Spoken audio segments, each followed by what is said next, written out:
Projekte Šokiai ant ledo atmosfera pradeda panašėti į atvirą nervą. Vieni net laikė įtampos verkia kamputyje. Kiti nepasitenkinimą demonstruoja viešai. Vis augančios įtampos priežastis – komisijos vertinimai. Jie sumaišo visas kortas ir sujaukia planus. Prastai, Stanislovai, nesupratau, ar jūs Elvis Preslis, ar jūs kalinys. Galų gale jūs drąsiai pasakėt visai Lietuvai, kad neatsisakyk lazdos, terbos ir trimos ir politikas gali būti pasodintas. 4,5. Stanislovas nusivylė. Kodėl Asta Baukutė taip prastai įvertino šokį?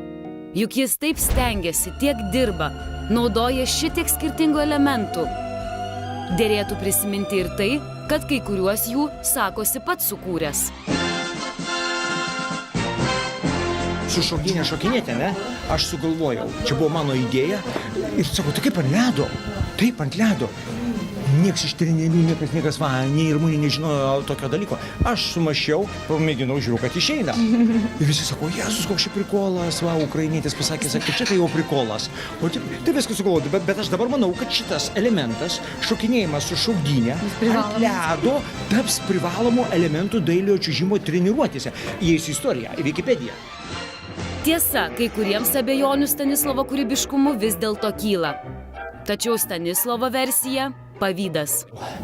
Na, aš geresnis aktorius už Baukutį. Na, ar tai nesimato?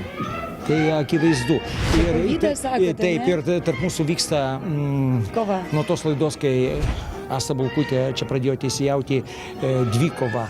Ir suprantat, vis dėlto mano talentas išlenda čionais ir vis dėlto auksas žiba pelenuose.